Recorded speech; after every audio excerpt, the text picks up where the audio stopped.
There she goes. There she goes. I'm just kidding. It's Wednesday, and It we is got Wednesday. We have Pete. I know, right? Welcome back. We were out for a few weeks, and then we came back, and you were missing for a while due to work. So we all have to make a living somehow.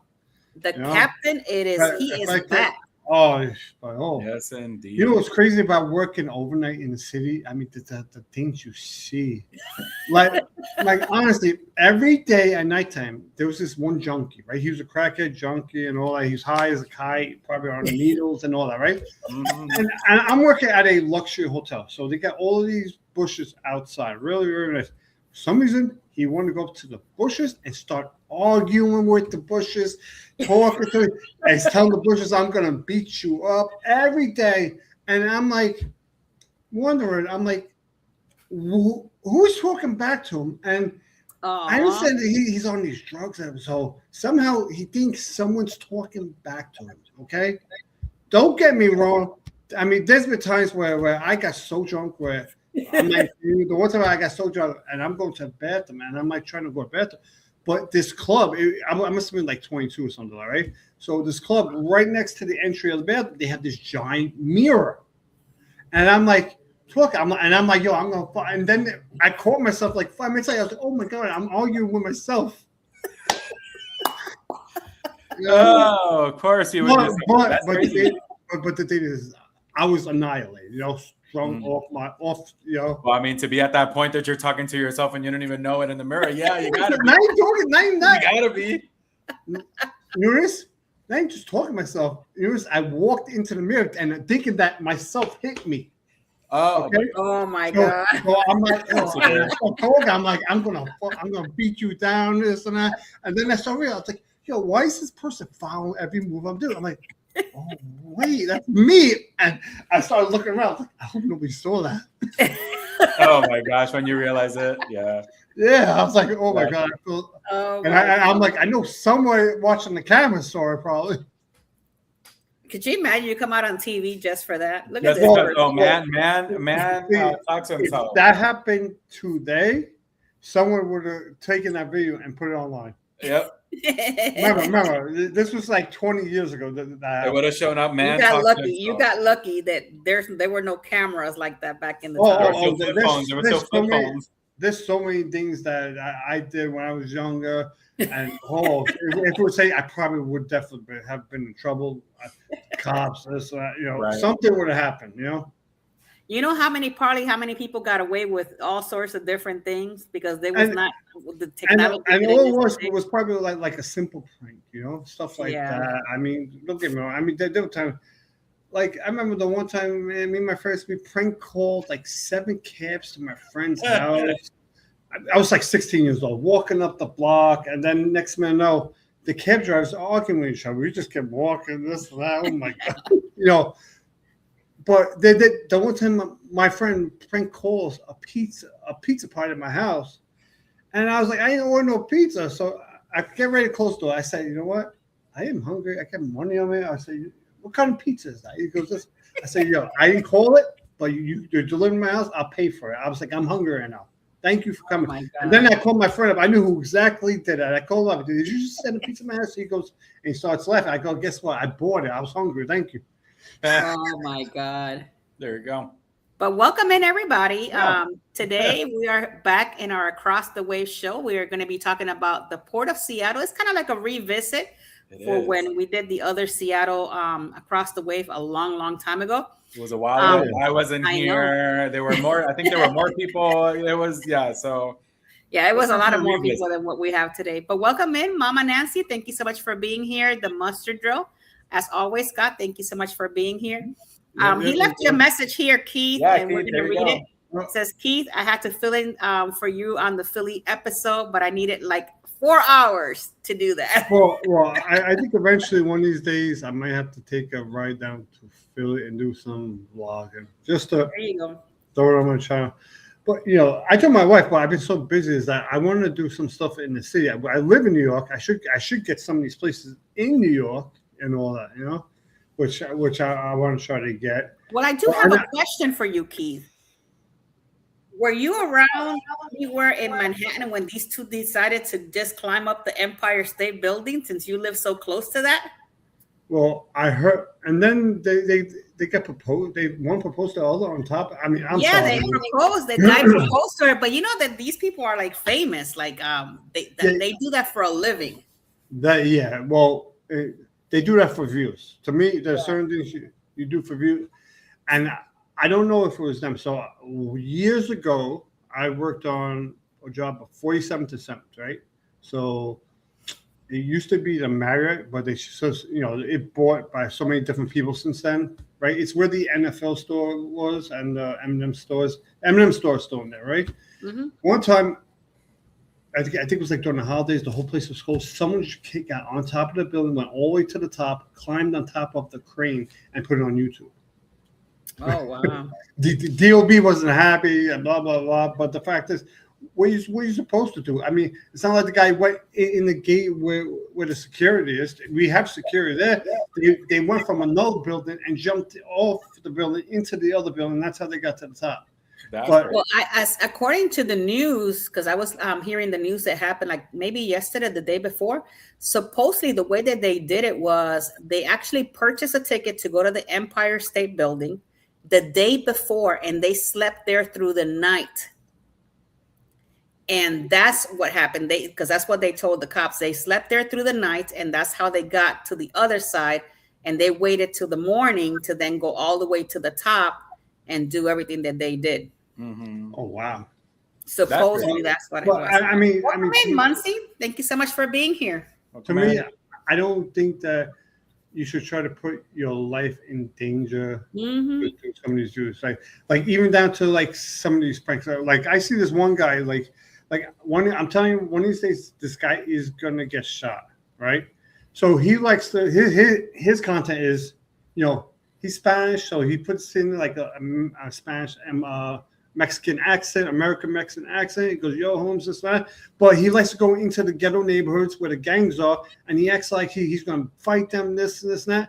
And then he runs away. He goes, it's a prank. But the fact is, one of these days, one of them is going to, be fighting games until it's not.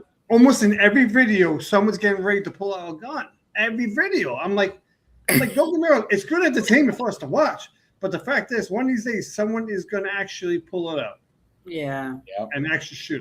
I don't know. The things that people now and they do for views, like these people that got onto the Empire State, it's just beyond. But Netflix is behind them, and I think I think it was all a stunt because I actually watched the documentary, and it was saying at the end that their next place of going was going to be New York. So I think that all of this with the Empire, I think it's all a stunt. Probably. No. They might be sponsored by one of these big places. Well, they're sponsored by Netflix. Yeah, so they're sponsored by Netflix. They're filming this on their own. But obviously, if they get caught, they probably have something where if they get caught, Netflix is going to deny the whole thing, right? That they sponsor this and that. And the fact is, they're going in these places, putting their life at risk. And if one of them fall, they're going to try to sue the Empire State Building.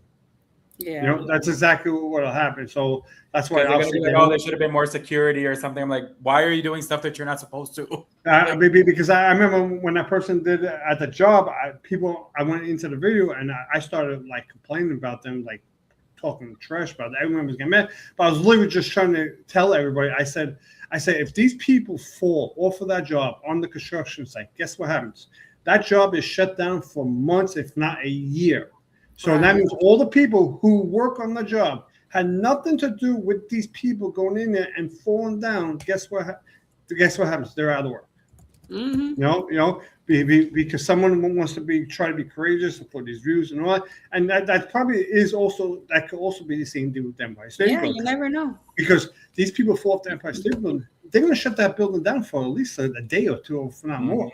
So they shut it down. They shut it down once they were up there. They had to shut down the antenna. They shut the building down. They actually, there was like maybe a block or two that they shut down just in case something were to happen and things like that. It was just crazy. And like I thought about it, and I said Keith might be over there watching it. I thought you had some sort of a vlog. So there's a whole nother story that has really wiped that story off the face of the earth. So, too, you heard about the construction buildings in New York, right? The ones that fell the other day or something like The that? one that collapsed, not collapsed, but it's slowly starting to collapse. Yeah, I saw that one. Yeah. Yeah, that's crazy. So that one is taking over everything because that's the one. Because basically, from what I saw on the pictures from the outside, it looks because it's a renovation project. I think they built that part of the building on top of an existing building.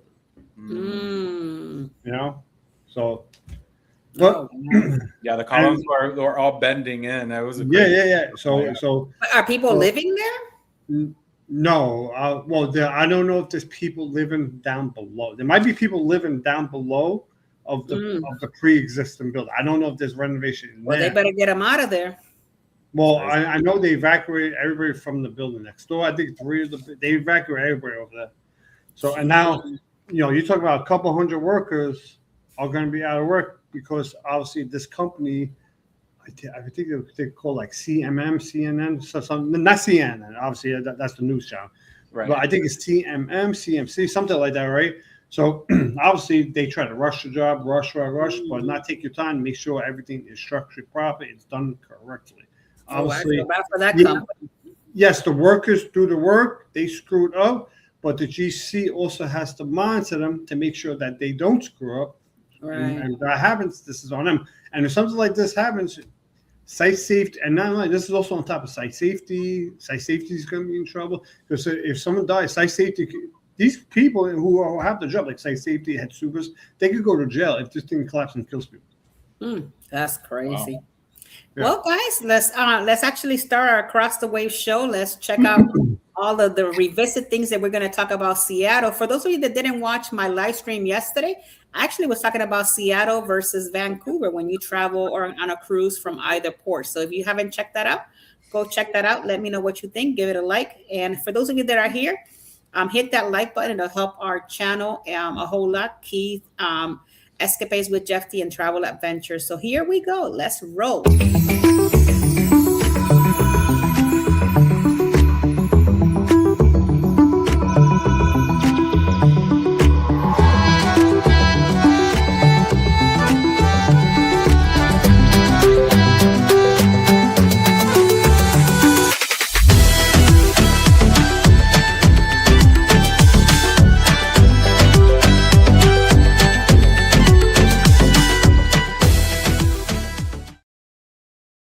Well, guys, welcome back to another Across the Wave show. Today, we're back in Seattle.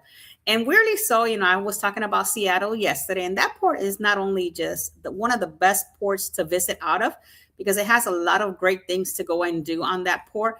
But the Port of Seattle also has a really cool history, and that's what we're going to talk about today. So it's the Port of Seattle is not only like a public agency based in King Country in Washington. It oversees the seaports of Seattle and the Seattle-Tacoma International as well, with an array of different types of properties ranging from parks, waterfront, the real estate there, to the largest airport and container terminals in the West Coast. The Port of Seattle is one of the Pacific Northwest leading economic engines. And like yesterday, when I was talking to you guys on my live stream about Seattle, there is so much history and so many different things to do there. I remember one of the things that we talked about was the Pike's Place and the Amazon, that they have the cashless market and all of that stuff there. So within history, like when you are looking at Seattle, the actual port, it has come a long way. So could you imagine being a fisherman back in 1912, over the course of more than a century? The Port of Seattle has provided facilities for an expansion of Seattle shipping trade, later including a container ship and Seattle-Tacoma International. And also it helped generate increasing economic activities in the area. Although it is the Second World War halter, much of the global shipping trade and was impacted by the economy there in Seattle. And it became a major port after the war. So could you imagine having to go through that war, back in that time? It was just crazy to know that now it is one of the most popular ports to get out of. As early as the 1890, a person by the name of Virgil has proposed public ownership not only in the Seattle port, but all the ports then newly from the specific states.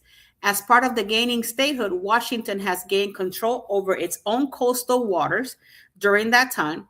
And in 1910, the pressure toward public ownership of the port facilities increased when Tacoma, Washington began building the state's first municipality-owned dock.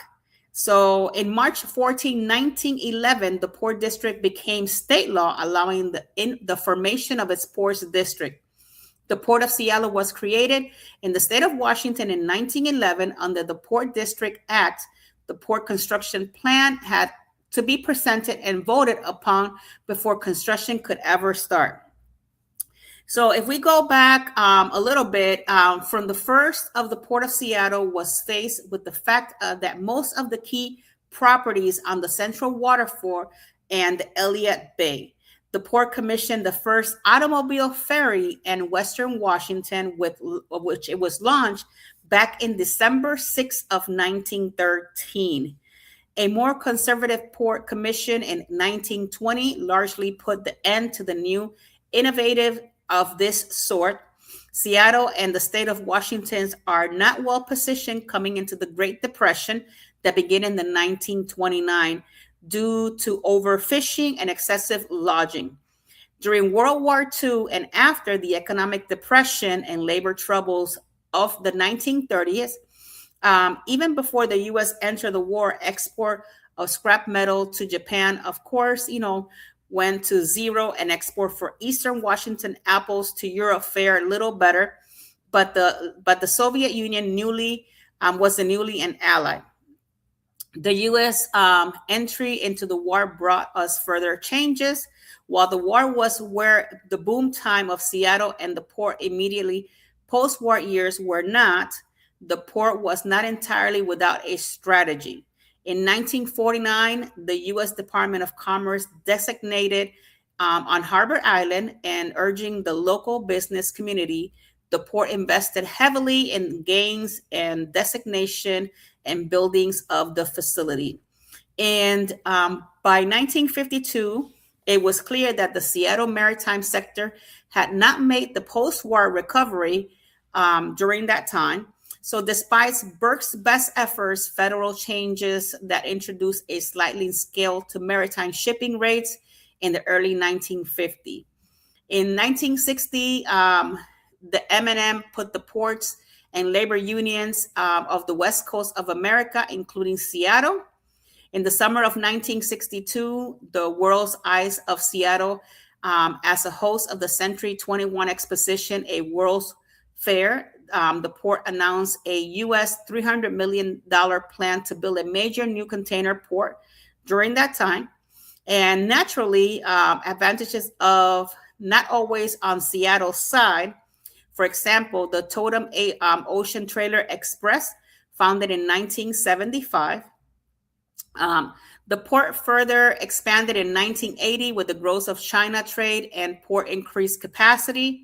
It is in its early years, the port had contended the fact that most desirable properties on the Central Waterfront, and one of the deteriorating properties in question was the port-owned headquarters of the Bell Street Pier.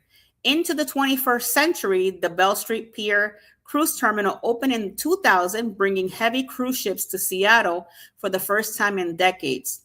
So in the wake of the September 11 attacks, the security became a major priority during that time, and another round of West Coast maritime labor disputes in September 2022.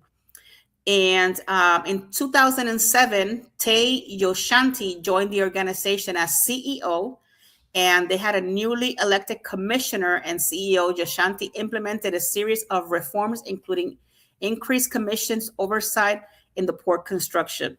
In 2012, the port commissioners began outreach to the Century Agenda. And in October 7 of 2014, the Port of Seattle and Port of Tacoma announces an agreement to jointly market and operate the marine terminals. So as you can see, they continue to grow and grow and grow. And the Seattle port is one of the biggest, not only one of the biggest ports, but also one where a lot of cruise ships, and they have a lot of movement of people during the Alaska season. So that is all that I have for the across the wave history of the port. Hopefully you guys enjoy it.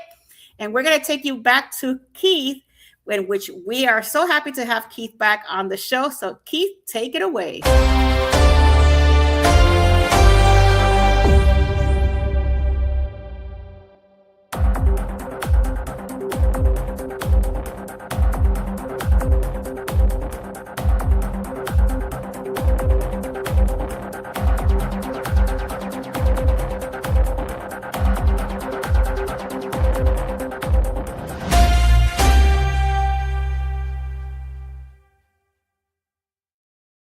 Hello, everybody. Before I start, I want to welcome in, obviously, my wonderful wife, Joanne, and Emily. Thank you for coming in. I haven't seen you on here in a long time, so I hope everybody out there is doing well. So let's get started with this actually port right here. So the weather today was 71, a high of 7, or today's one, high of 72, low 55.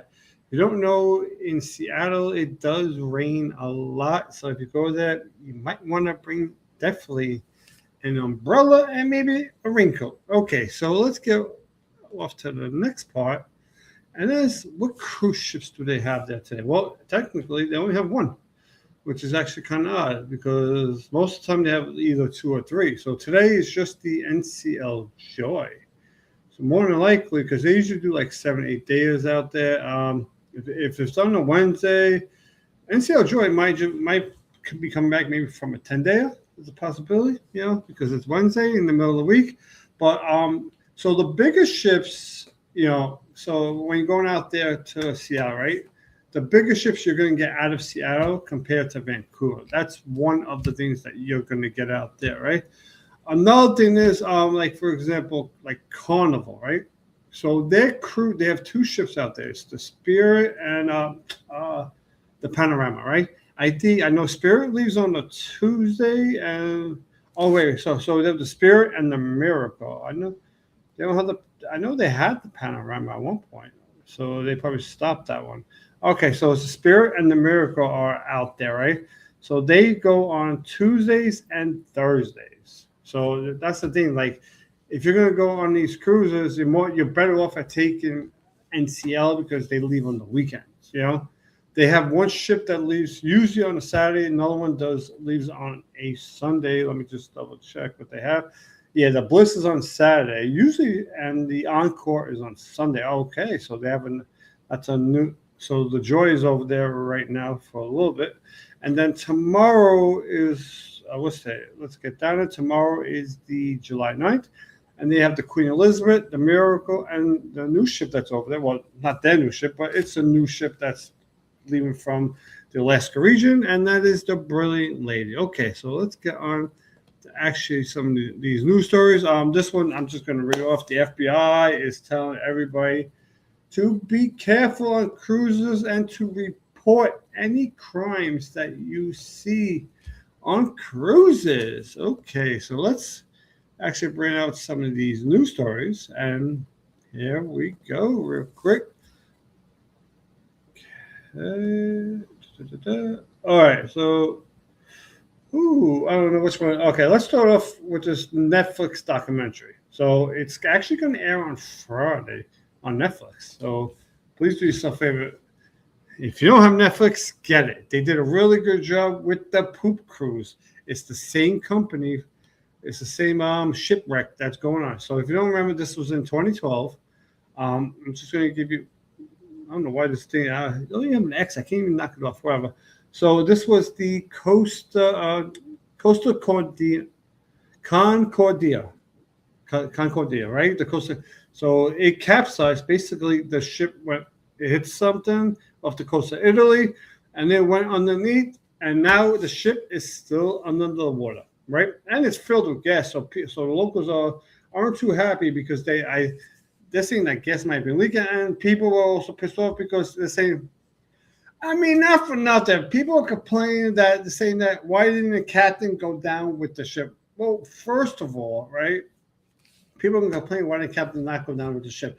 If I was a captain, make sure everybody's off and the ship goes down. I'm not going down with the ship. One, it's not his ship. It's a Carnival Corporation ship. So let someone who owns Carnival Corporation go down with the ship, not the captain that they just hired who's worked for you. I mean, I don't know why some people would get mad saying that the captain did not go down with the ship, but the fact is, the captain probably more likely does not own the ship. He doesn't even own a part of the ship. Nothing. He just works for them.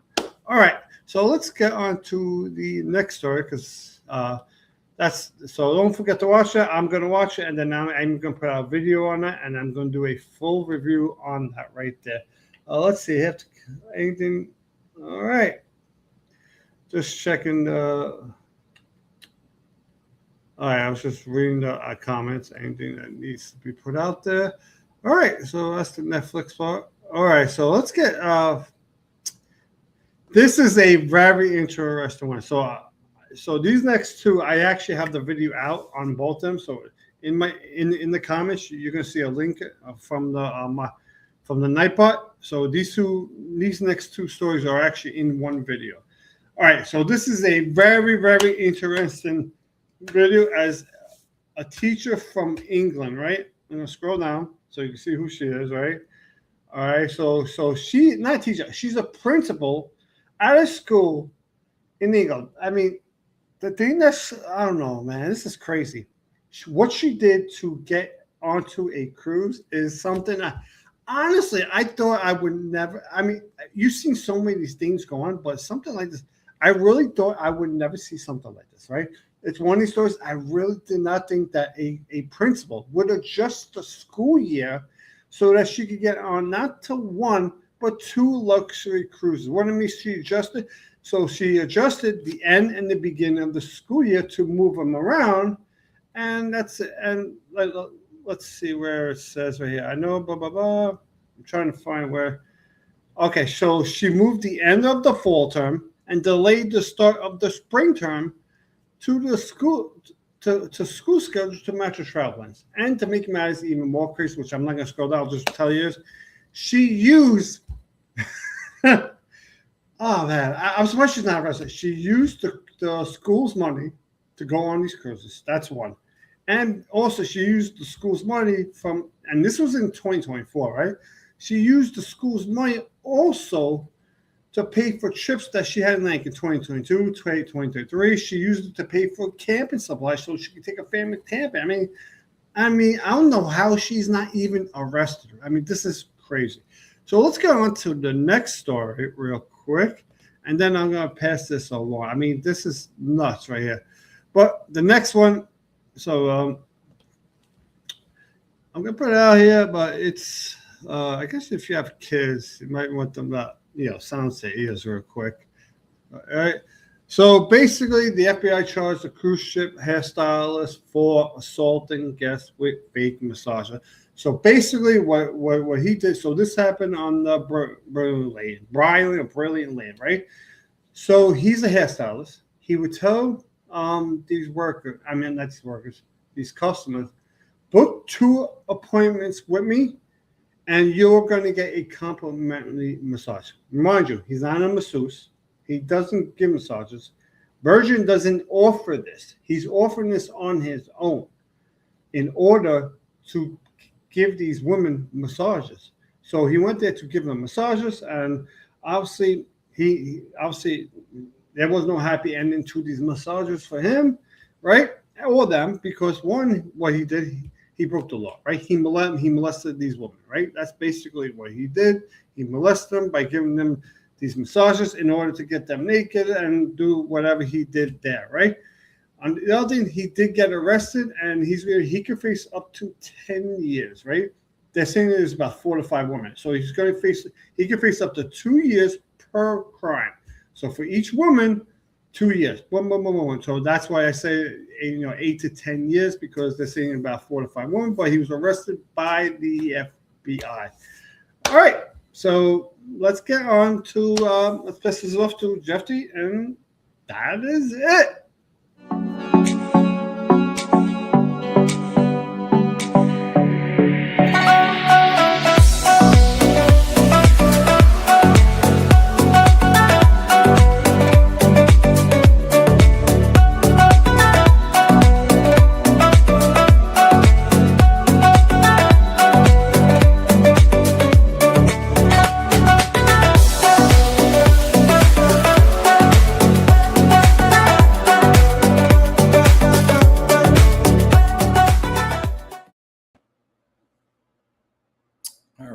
guys. So I guess if you want, just put me up. I'll show my pictures later. Oh, there you go. That's fine. That works. Okay.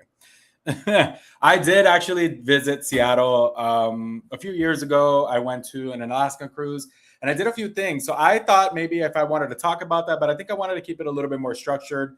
And then based on that, I will go. So of course, we're going to do around the port.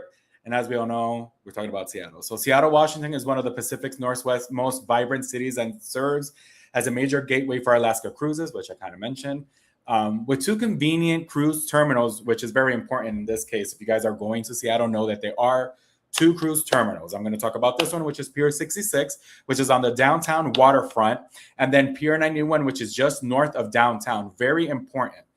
Because I didn't know this. And then when I got there, I found myself like, wait, which terminal am I going? And then again, like I just mentioned, one of them is in downtown and then the other one is up a little bit north.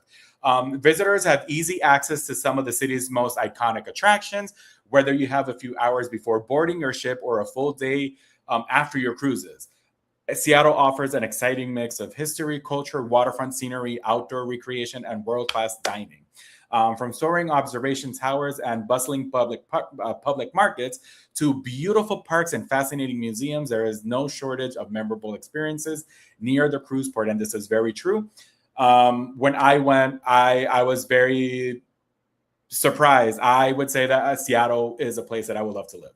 Beautiful, clean. The weather was amazing. I was like dumbstruck. I'm not gonna lie. I was like, wow, this is amazing. Well, one of the first places that I'm going to be talking about, and what we did in this case, me and my sister, who I went with, what we did was we did a day before. So we did a few things the day before, and then when we came back into port, we did the rest of the things after. So I'm going to just talk about some of the places to visit, of course. Pike Place Market, which is, Jackie already mentioned before. It's one of Seattle's most famous attractions. Pike Place Market is located just a short walk from Pier 66 and only a brief ride from Pier 91. Established in 1907, this is one of the oldest continuously operating public farmers markets in the United States. Visitors can browse hundreds of local vendors selling fresh seafood, artisan cheese, flowers, handmade crafts, baked goods, and locally roasted coffee, which is another interesting thing. Just so you know, of course, Starbucks is from Seattle and the original Starbucks is there. And we saw it. We didn't go in because it was a long line to get into that Starbucks. Anyway, one of the market's biggest attractions is the famous fish market, where fishmongers entertain crowds by tossing large salmon across the counter before wrapping purchases. So colorful flower stalls, those are beautiful. I saw those. Independent bookstores, specialty food shops, and hidden stairways filled with local art. Very true. Art make every visit unique. I was dumbstruck by it again. Beneath the main market level, visitors will discover quirky boutiques, antique stores, comic shops, vintage collectibles. Street performers often provide live music throughout the day, creating a lively atmosphere and captures Seattle's creative spirit. There's also the Seattle waterfront. The Seattle waterfront stretches along Elliott Bay and offers spectacular views of the water, ferries, and surrounding mountains. The waterfront was undergone extensive redevelopment in recent years, creating wider pedestrian spaces, improved parks, and easier access to the shoreline. So very cool. Visitors can also enjoy a leisurely walk while watching ferries depart nearby islands, or simply relax while taking in fresh ocean air. Now, numerous seafood restaurants line the waterfront, serving fresh Pacific Northwest specialities, including salmon, Dungeness crab, I hope I'm saying that right, oysters, and clam chowder. Several souvenir shops, cafes, and public installations make the waterfront an enjoyable destination for both during the day and sunset. Now, of course, a very special and very iconic spot, the Space Needle. I managed to go. Perhaps the Space Needle is the most recognizable landmark. The Space Needle was built in 1962 World's Fair and stands 605 feet above the city's skyline. A high-speed elevator transports visitors to the observation deck in under a minute, and that was awesome. I'm telling you, that was really cool. At the top, the panoramic views stretch across downtown Seattle, Elliott Bay, the Mount Rainier, Olympic Mountains, and Cascade Range. Mount Rainier. amazing. I'm going to show you guys some pictures that we flew super close to Mount Rainier when we were on our way to Seattle. Breathtaking. It's incredible. The upper level features floor to ceiling glass walls, while the rotating glass floor below allows visitors to look directly down over the city streets. Interactive displays explain Seattle's history, architecture, and geography, making the experience both educational and visually stunning. Now, there's also the Chewley Garden and Glass, located next to the Space Needle. Chewley Garden and Glass showcases the extraordinary glass artwork of Dale Chewley. I hope I'm saying this right. One of the world's most celebrated contemporary glass artists. The museum contains several galleries, featured enormous colorful glass sculptures, intricate chandeliers, delicate floor-inspired creations, and dramatic ceiling installations. Outside, the garden seamlessly blends vibrant glasswork with living plants and flowers, creating one of the Seattle's most photographic attractions. The centerpiece is an impressive glass house featuring a massive suspended sculpture stretching more than 100 feet across the ceilings. There's also the Seattle Center. Surrounding the Space Needle is the Seattle Center, a cultural campus offering entertainment, museums, gardens, festivals, and live performances. Visitors can explore beautiful public spaces, attend concerts, enjoy seasonal events, or simply relax on the expansive lawns. Families often spend several hours here thanks to its wide variety of attractions, and that's true because it's super awesome. Now, throughout the year, Seattle Center hosts cultural festivals celebrating food, music, dance, traditions, and traditions around the world. Another interesting place to visit, which I visited, is the Museum of Pop Culture, MoPop. It's music, film, science fiction, and gaming enthusiasts should not miss the Museum of Pop Culture. Designed by renowned architect Frank Gehry, the building itself is a work of art with its colorful metallic exterior. Inside, visitors can explore exhibits dedicated to rock music, horror films, fantasy, video games, science fiction, and Seattle's influential music history. Interactive exhibits allow guests to play musical instruments, record songs, experiment with sounds mixing, and discover memorabilia, from artists including Jimi Hendrix and Nirvana.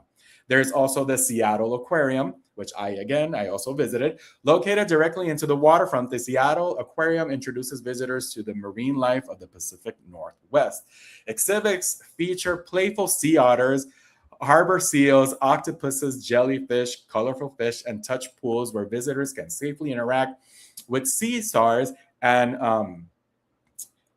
I don't even know how to say that, so I'm just going to skip that. Educational presentations explain the importance of marine conservation and unique ecosystems.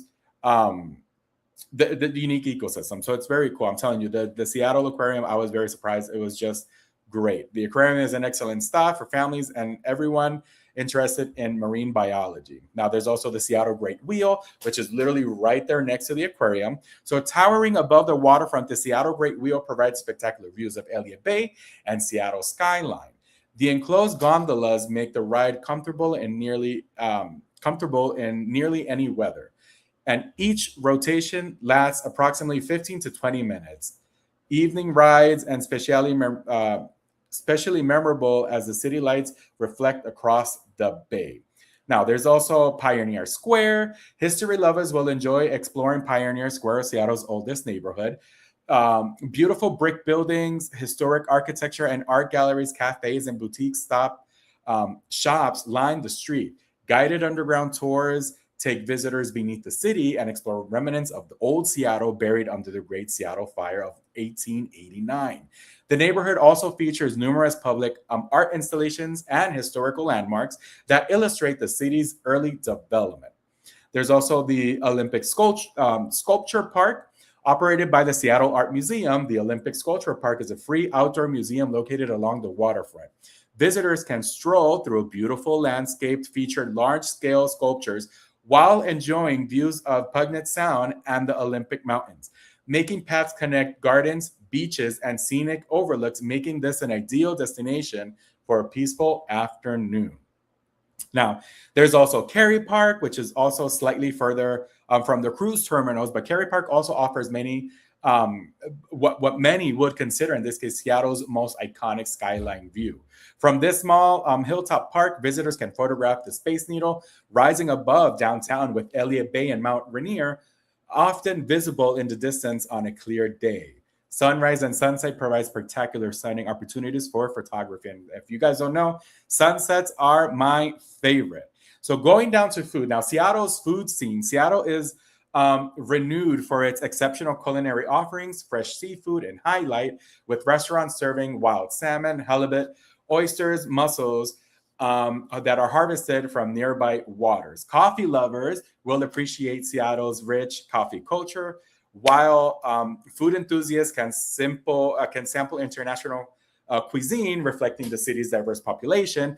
Local bakeries, craft breweries, and waterfront restaurants offer countless opportunities to experience Pacific Northwest flavors. So, and all in all, Seattle provides just passengers with an exceptional introduction to the Pacific West, whether exploring the lively atmosphere of Pike Place Market, admiring breathtaking views from the Space Needle, discovering colorful glass art, strolling along the revitalized waterfront, or immerse themselves into the city's rich history of culture.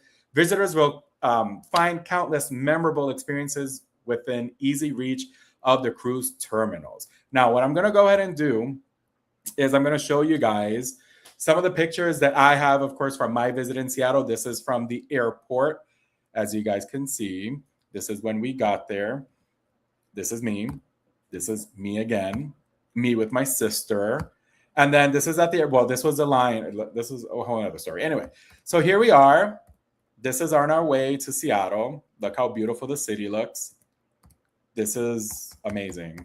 There is the Space Needle. And then that metallic building that's down there, that's the Museum of Pop Culture, which is Mopop. So that's what it was talking about when it said the metallic outline of it, or the outside. And then these are the streets. See, this is one of the signs to the museum. That's the Space Needle. This is one of the parks, the many, many, many parks that Seattle has. Of course, my first day, Space Needle. I saw these. These were really incredible. They're beautiful. That's us. Wow, guys, I have a lot of pictures of the Space Needle. Okay, so this is inside the Space Needle. There we go. See, like construction, and then the bolts, and then everything that they needed, like what they use in order to build this. That's how thick and how big the bolts are that hold the Space Needle. It was incredible. It's really nice. It's very interactive and super cool. See, like a little scale model and how the construction is. This is already when you're getting, the Lego set, this is when you're getting ready to hop in the elevator, the quick, fast elevator. So this is it. Let me see if this is a video. I think this is a video. Let me see. Welcome to the Space Needle. Hopefully that you can enjoy the view on your way up. We're going at 10 miles an hour up to 520 feet. It's going to take us approximately 41 seconds to get to the top. The building itself is 605 feet tall. Once you get to the top, you look for the bar, the revolving glass door, the observation deck, the cafe, the lounge, and yes, even the restroom. Once the elevator comes to a stop, you can go to your left or right. As you're walking around, you can follow the signs, or you can ask one of our team members. All right, so if you see right there, that port, that little bit of port that we got to see, that's the Pier 91, which is a little bit further up north. All right, so that one right there. So perfect. Right here, this is the other pier, not the one that's right there in downtown. This is the one that's a little bit further. Normally, that's where we went. So that's where Royal Caribbean and, how do you say this? Royal Caribbean and... oh my God, Celebrity were there. And then in the one in downtown, I saw Norwegian. They were the ones that were there. So these are my pictures from the Space Needle, my sister. There's Mount Rainier. Beautiful. I am going to have to look for the picture. Hold up, because you guys have to see this. Like, it's not even joking. It was before we got here. Let me see. Before all this, Seattle. Okay, look at this. Look at these. Look at this, guys. Like, this was on my flight. Look, I was on the window, and look how close we were from Mount Rainier. Like, incredible, like insane. Insane. All right, so let me just go ahead and try to skip forward. So we went to the Space Needle. After the Space Needle, so what we did, which is very interesting and something that I could definitely recommend, See, it's called. We use the pack. Oh, this is the view. That's super awesome. I could literally go all day talking about this because look how beautiful this is. All right, so we used, this is when we went on our cruise. What we did use was it was a package that's called C3. You could buy this and it has you see 3 sites in the city. So what we ended up doing was we saw the Space Needle. You have a certain amount of days to use it. We got there, we purchased it, we did the Space Needle, and then when we came back from our cruise, we did the Seattle MoPop. So we did the Museum of Pop Culture, and then we also went to the aquarium. So I'm going to try to find these because I have a lot of pictures. If not, I guess I'll leave it at this. And let me see. I think it's easier to go this way. I don't know if some of you have been following my Instagram stories or at least my Facebook stories. You guys should see and Escapades with Jeffy that that I have been uploading these pictures. There we go. Let's see. So this is when we got back.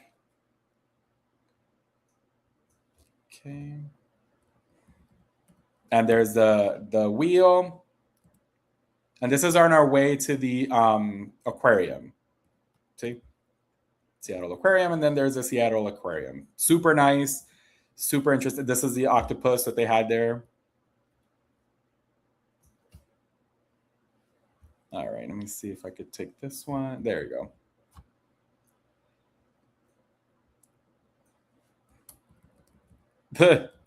I took a lot of pictures and videos because this was I love aquariums. And it's funny because I have one here in Tampa and I don't go to it. But yeah, these are the sea lions and these are the otters. Oh, no, those were the otters. Sorry.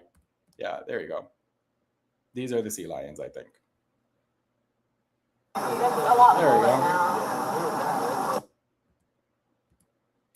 All right, so I had a really good time. I mean, it's incredible. I would definitely go again. This is a puffin, by the way. There you go.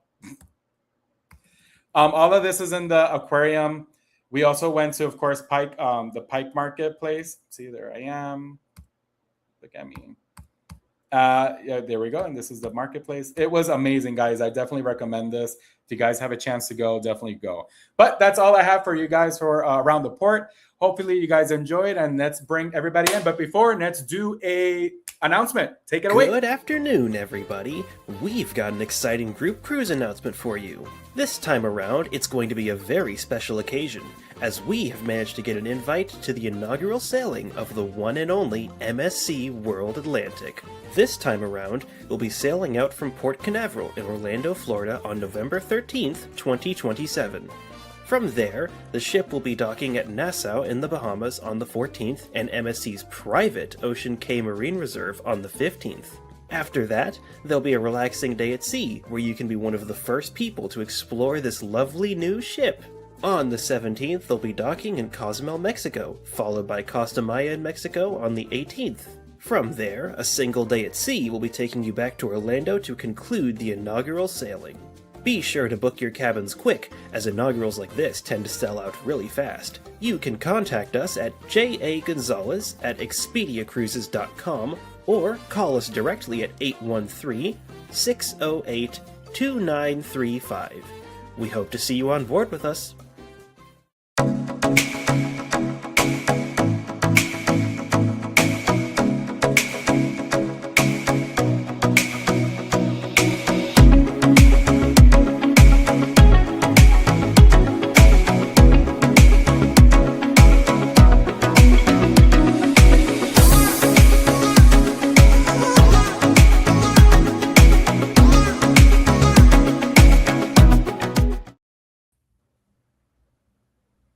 Hello. Welcome back. Well, thank you. There's a lot of people that came in. We have a couple of people that came in, like Lulu, Margot. One of the cool things that I saw on here was, let me see if I could find it on the chat. It's this one. Muncie's grandpa, I believe Watkinsville Airport is either in Seattle or Tacoma, is named after my grandfather. Oh, wow. That is pretty cool. Nice. So that is pretty That's cool. different. Yeah, that is really cool. So we're going to talk about the shore excursions, and Keith, you're muted, by the way. We're going to talk about the okay, now I'm unmuted. I just wanted to make sure that you were not talking and nobody can hear you. We're going to talk about shore excursions and dining, and I'm going to go first, Keith, to give you some time. You go first. I have 2 excursions up here, so if you pick one, I can knock it out. There you go. Prepare. Right. So this is the one that I actually I picked.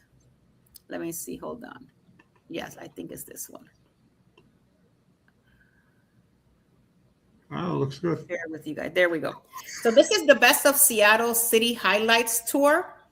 I picked this one. I'm big when it comes to highlighting different areas and kind of wanting to see, everything that specific place has to offer. It's $111 a person to go on this excursion. It's approximately about 4 hours. So it's not like a whole lot of an excursion, but at least it highlights the Pike's Place and different places like that. Mm-hmm. Like Jeffy was saying, when I go to Seattle, one of the places I want to go to the Amazon area. I want to definitely go to the first Starbucks, definitely Pike's Place, and probably another couple of other places that I would like to go and check out. Mm-hmm. But because Seattle, I heard really nice, good things about Seattle. Seattle to me was so beautiful. Mm-hmm. I would go in a heartbeat, and I would go not even to go on a cruise. I would definitely go just to go, and explore a little bit more than what I couldn't explore. Isn't it a little bit dangerous there? That's what I remember last time we did it. That's what people were saying. Look at this fish, guys. Dangerous. I mean, I don't know. When I went, I felt pretty safe. I mean, what about the homeless? Maybe it was. They said there was a lot of homeless. Oh, I went back in 2023. I think I didn't have any problems. I loved it. I would definitely recommend going. I mean, again, I was out during the day. I wasn't out during the night, so I don't know. I remember people saying it.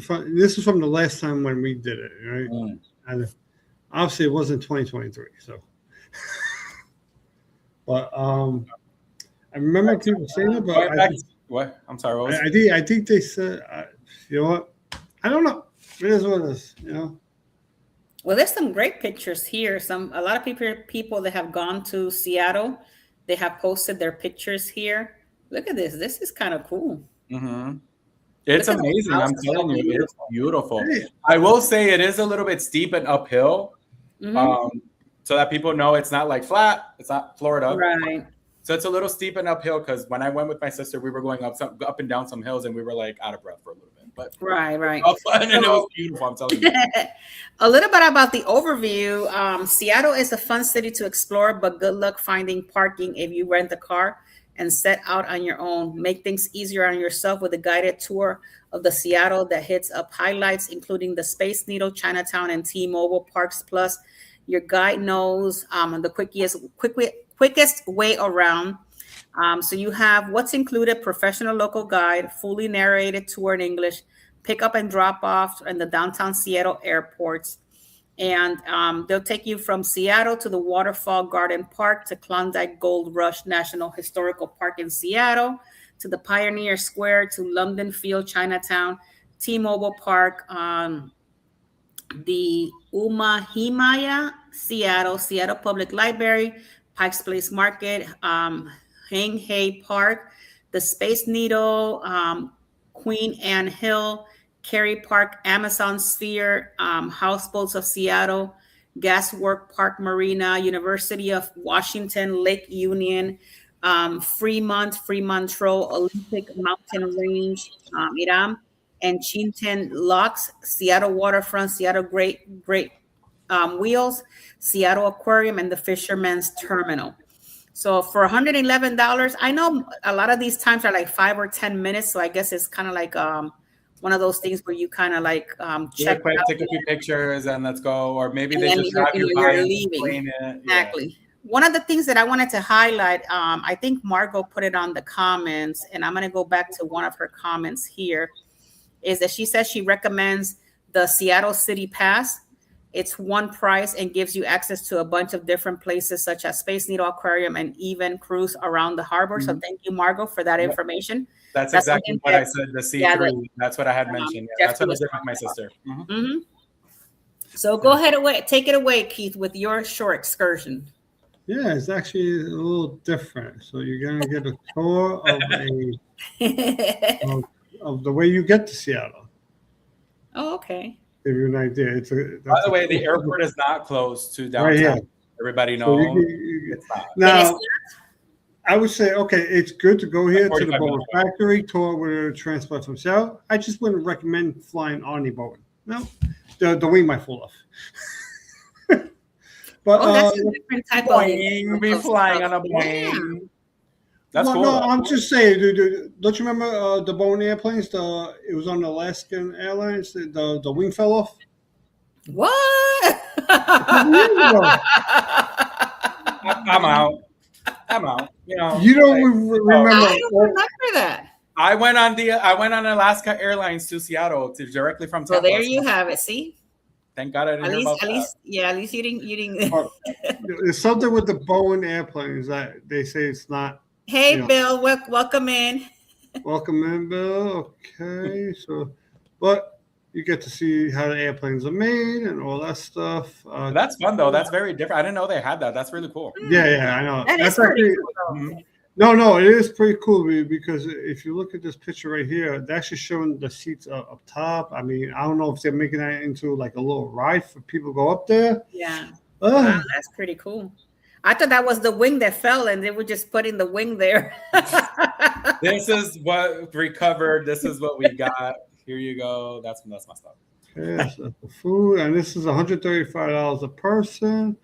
And it's about a 4.5 hour excursion. That's not bad at all. And obviously, let's see, Seattle Pass and Boeing Future of Flight. So that's basically what it's to me, it's a good experience to do. You know, it's something different. You know, it's like, for example, when you go down to Orlando, it's like going to the Space Center. It's something different. Right, right. You're using that.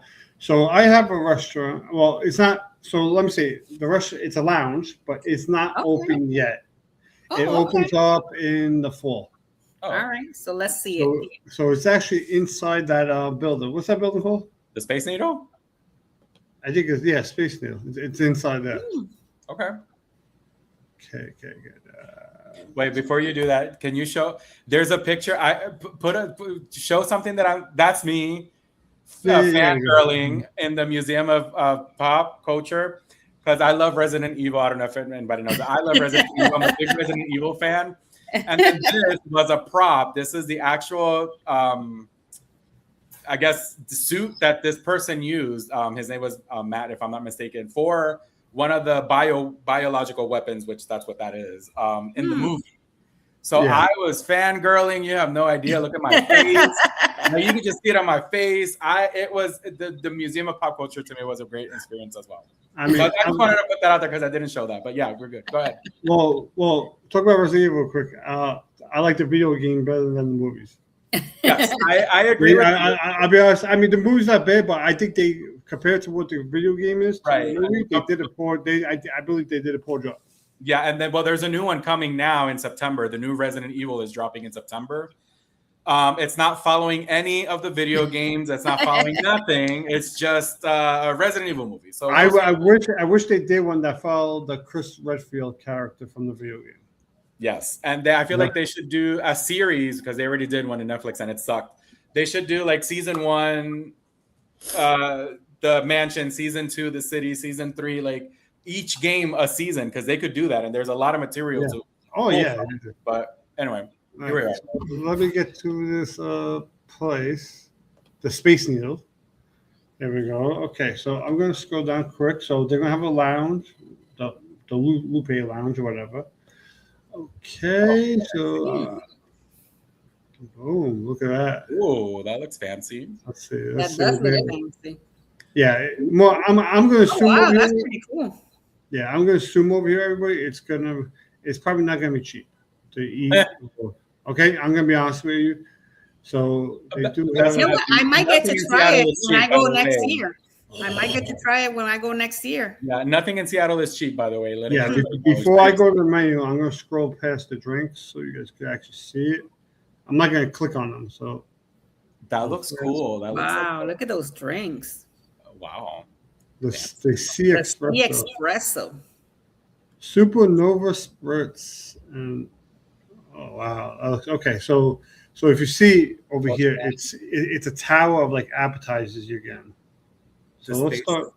Hmm. Okay, let's start with this one. Ooh, the butcher. Okay, so I see each one of them is like sea related, maybe land related. Mhm. Okay, Yeah, that's so then it tells you, look, first course, second course, dessert. Wow. very nice. So this is what you're going to get in all of them. So it's actually not bad. I just don't know how much it's going to cost, obviously, because it's the restaurant. It's still not open, so they don't have the prices. Well, I want to put this out there because I believe that this is something that Wow. Unique. If you have the funds, I would say recommend doing it, but. Right, it looks like a unique experience. Put it in your head. I'm gonna be honest with I'm you. gonna start saving because I'm gonna have to go check that out when I go over there next year. Yeah. Put in your head that it's not gonna be cheap, but also if you're looking to do some videos, vlogging, this is gonna be a perfect place to record stuff. Definitely. Go there, try to get as many different drinks as you can. Don't drink them all because you might walk off the needle, but Bump into one of those glasses and then suddenly oh fall. my god. I mean, it does look like a really, really nice food. I just wish I could find like a. Hold on, let me scroll down. Where did I see that? Was it down here? Oh, we got more pictures here. I didn't know that. I'm gonna scroll down. I'm not gonna really. Okay, let me click another one real quick and see if it shows you The garden space. Yeah, that's good. See, it opens in early September, so it's gonna open up in September. First course, falafel. Okay, let's see if I hit view all packages, maybe. Oh, It brings you back to that. I guess it's because it's not open yet, so it might be that they don't have the pricing and all of that. Right, but I mean, it looks amazing. I mean, Yeah. this is what they're showcasing. Yeah, this is crazy. This looks really nice. I don't know. I clicked something, but let's go back. I don't know. I hit something, trying to scroll down. Next thing I know, it made my screen smaller. I couldn't get back to it, but yeah. Wow. But to me, I would recommend everybody, if you can go there. But it's better off if you're just there with like your husband and wife.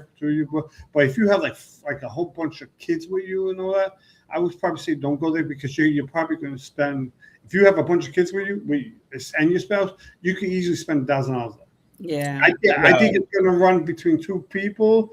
It's going to be like going to a really, really nice steakhouse. Right, that's what it looks like. It looks something more like that, yeah. Price wise, the drinks in there. I'm telling you, the drinks are probably going to cost a minimum of $20 to $30. Well, when I went to New York, I went to that Marriott hotel, the one that has the restaurant that goes around and you can see the whole New York State. I spent like about $1,500 on a meal there. Wow. And that was like how many? Huh? How many people were there? We were a party of 8. Oh, okay. So yeah, I can understand that. It was about $1,500. It was nice. Yeah. We did it at night. I wish it would have been during the day, but they didn't have any appointments during the day, so we took the night one. It was kind of cool, but it was expensive. I'm not gonna lie to you. No, definitely expensive. But I was gonna say if it was just like 4 users for $1,500, I'd be like, holy. Yeah. No. It was like about 8 of us. Yeah. So it was because you got. I mean, yes, it still was expensive, but you got to figure some of these expensive places might be paying around $150 to $200 per person. But you're also paying for the view, really much. That's what you're paying. The location in the view, right? Well, yeah. I mean, I'm going to assume a place like that, the food ain't going to be top notch because it has the view. Yeah. Usually, when you have views like that, I'll be honest, Steve. What was very weird is that it's going around. So if you got to go to the restroom, you got to figure out where the freak you are sitting. So when you're getting off and coming back in, you don't have to walk the whole restaurant trying to figure out where everybody's at. So I knew a guy who went there one time, right? And he said he was loaded, right? He's like I went there, I went to the bathroom, come back. He goes, I couldn't find my seat. because everything was spinning. He goes, and then I stand on that and I'm spinning. He goes, I couldn't find it. He said it took him like 20, 30 minutes to find it. That's crazy. Well, guys, I have the crab pot. I can't eat any of this because of my shellfish allergy. But when you're in Seattle, it's all about the seafood. So here we go. Mm-hmm. We got the sourdough loaf and butter. You got the clam chowder, the prawn cocktails, the shrimp and shell, the calamari strips, crab stuffed mushrooms, crab cakes, which is their specialty, crab and shrimp dip, coconut prawns. Then they have salad like a whole wedge blue cheese, which is my favorite. Caesar salad. Then you got salmon tacos and shrimp tacos. Then you got the burgers, the salmon BLT, colossal burger combo. Then you got some seafood and chips, like 4 pieces of fish and chips, the halibut with chips, calamari and chips. You got the prawn and chips, the salmon and chips, the captain's combination, seafood feast for 2 or more. So here you guys go. So you guys enjoy all of this stuff. And the classic grill. And then you got some chicken, which they don't have any, grilled teriyaki chicken, grill or chicken breast. They got some crab combos as well. If you're into the crab, delicious. Seafood market area, and things we thought you should know. Oysters are served raw. Fish is served undercooked. Burgers and steaks are cooked to order. So there you guys have it. Hopefully you guys enjoy that. Yep. That was really good. And that's pretty much it for our Across the Way show. We went over by 8 minutes. But it's show today. So what port we have next week? We have the port of Mumbai, if I'm not mistaken, is the we have Mumbai, but that's not next week because we don't have a show next week. We don't have a show next week. It's going to be the following week. It'll be 7/22. So the 22nd of July is when we're going to do Mumbai. Oh. Well, I came back for 1 week. Well, next week I'm going to be in Puerto Rico visiting my dad. Oh yeah. We're not going to be having a show next week, but the following week we are going to have a show. We're going to bring you to the port of Mumbai, and we're going to learn all things in Mumbai for sure. Figure it out, yeah. So but guys, thank you so much for being here today on the show. We love you guys all to the moon and back. God bless each and every one of you guys, and we will see you on the next one. The next one, guys. You guys have a safe one. Port of Mumbai. Toodaloo. Ta-ta for now. Love you guys.